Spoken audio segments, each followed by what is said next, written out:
10 warning signs that societal collapse is imminent. Keep these in mind and always pay attention to what's going on around you, because if stuff is about to hit the fan, you'll want some early warning signs. If you see early warning signs, you can get prepared and decide on what you need to do next. You'll think like, maybe I need to board up my windows and doors. I might need to get that potassium iodide out of the box in my basement. Maybe I need to get a bug out bag ready for each member of my family and keep it beside my front door. You might have a chance to check your car's gas tank and get it filled up. Okay, so now let's go over some signs. First is martial law. It's usually used as a last resort in a severe crisis. When martial law is declared, it usually means that the government has lost control of the situation or expects imminent collapse. It can involve curfews, suspension of liberties, and heavy military presence. While it may temporarily restore order, it also signals that normal governance has failed.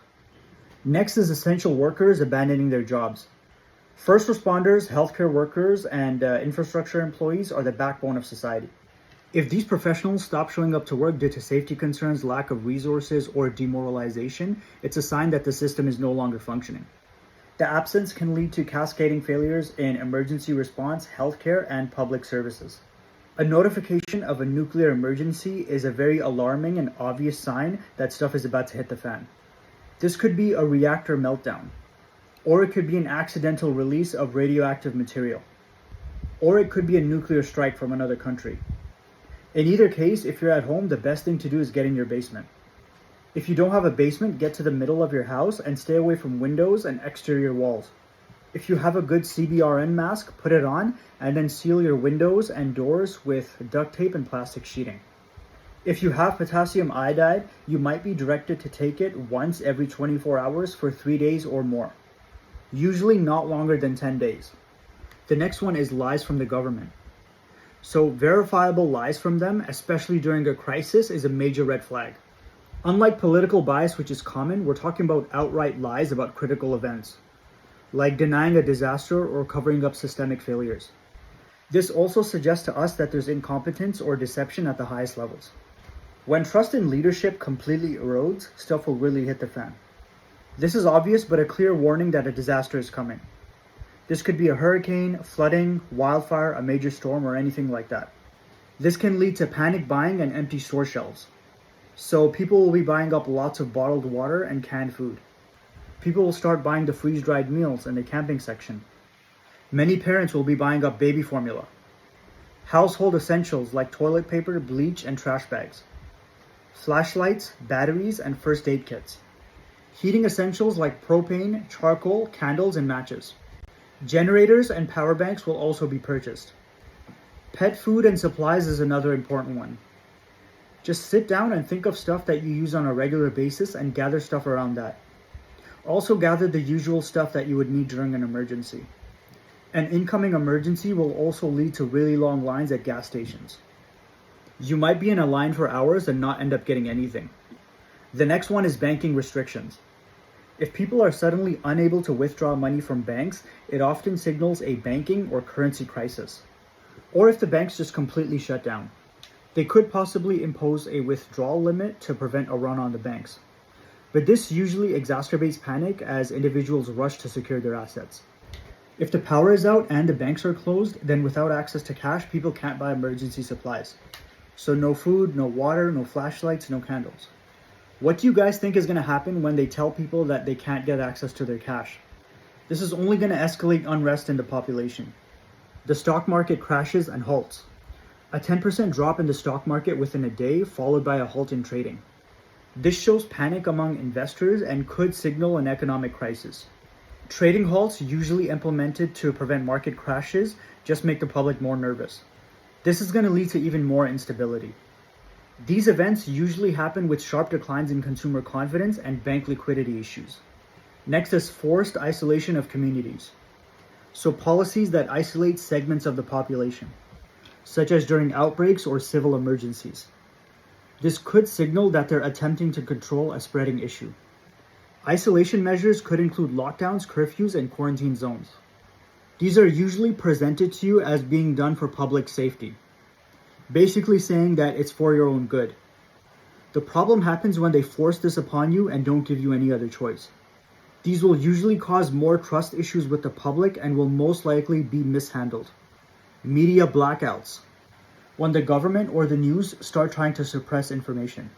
So if you see them start trying to hide information about financial collapses, protests, or disasters, this shows that they're trying to manage public perception.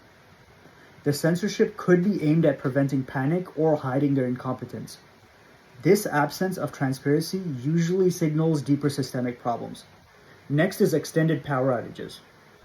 A regional loss of electricity that lasts more than a week usually suggests a critical failure of infrastructure, whether it's due to a cyber attack, natural disasters, or resource shortages. Power outages will cripple supply chains. They'll make hospitals and first responders unable to operate. It's also going to disrupt communications. The longer the outage, the closer we get to societal collapse. Remember that this will give criminals a chance to take advantage of the situation. We mentioned this last time, but criminals love darkness. It's easy for them to go snooping around outside your house if the lights are out and you can't see them. If the power is out, your alarm system will not work, which is another issue. The same thing with your surveillance cameras. You'll have to rely on primitive warning systems like homemade tripwire alarms. They're made with fishing line and tin cans filled with rocks tied all around the perimeter of your home. So when someone kicks it or trips over it, it'll make noise and scare them away or alert you. Dogs are a great detection system as well. When people who are otherwise law-abiding citizens start to loot, riot, or become violent. This could be a sign that all the societal pressures push them over the edge. Stuff like economic hardship, political unrest, or resource scarcity. These can really cause people to reach a breaking point. If you look at the news nowadays, it almost looks like people are at that point already. This is also what I observed when I read my messages on different social media platforms. People are barely scraping by and are really frustrated with the ones in power. These events like civil unrest will begin in urban areas where population density will make things really bad. Look for indicators like widespread protests becoming violent. See if there are businesses being looted en masse, or maybe local governments struggling to maintain order. Scarcity of essential goods. When essentials like food, water, fuel, or medications become scarce, it's a sign that supply chains are breaking down. Panic buying and hoarding exacerbate shortages, leading to further instability. Watch for empty shelves, rationing, and skyrocketing of prices for basic items. Hyperinflation or currency devaluation. When the prices of goods and services rise uncontrollably or the value of currency plummets. This is going to destabilize the economy and erode public trust in financial institutions. If this happens, people will eventually turn to bartering. This means stuff that actually has a value and a use. Batteries, coffee, candles, propane, canned food, and bottled water. People are also going to be trading and offering their services. A military or security guard might offer protection from looters. Someone might be doing shoe or clothing repair. Another person might be offering to chop and gather firewood, which is going to be really important because everyone's going to be looking for firewood to boil water, cook food, and keep warm. If someone has a Berkey gravity water filter, they could be offering to filter your water for you because clean water is so important. If someone in your family is really sick, you'd definitely be willing to give up a bunch of supplies to get them treated by a medical professional or a doctor. If you can do some home repairs after a natural disaster, that's a good one. There are many different services that can be offered. If you know some other ones, drop them down below. Mass layoffs and unemployment spikes. A sudden wave of mass layoffs or a rapid increase in unemployment. This signals that businesses are failing or scaling back due to economic pressures. High unemployment often correlates with homelessness, increased crime, and social unrest.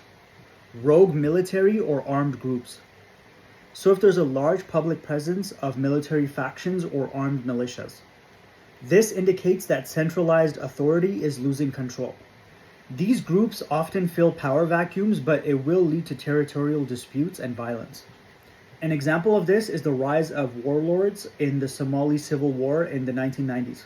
Keep in mind that all these signs are not isolated. They often overlap and compound each other.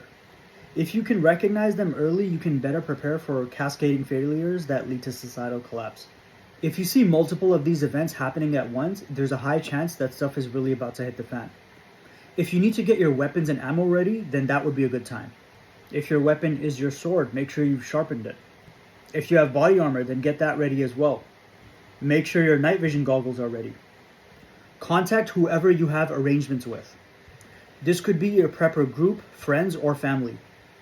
If your partner is out somewhere, call them and tell them to come home ASAP. If your kids are at school, go pick them up. If they haven't shut down yet, get your money out of the bank. If you're a prepper, you probably have a lot more information than the average person, and you might get some early warning signs, and this could be a chance that you can go and get your money out of the bank before everyone else finds out about the issue. Purchase any last-minute emergency supplies that you're missing, but only if it's safe. Remember that grocery stores, convenience stores, and all these other places, people are going to be driving like crazy in the parking lot. You could get hit. People are going to be fighting, and people are going to be fighting outside, inside, over canned food. There's going to be all sorts of chaos, and you don't want to risk it if you don't absolutely have to. Again, another thing you might want to do is get all your bug out bags and then get your good running shoes ready and put them near your front door. If I missed any early warning signs of an imminent collapse, definitely leave them down below. Thanks for watching. Make sure to like and subscribe.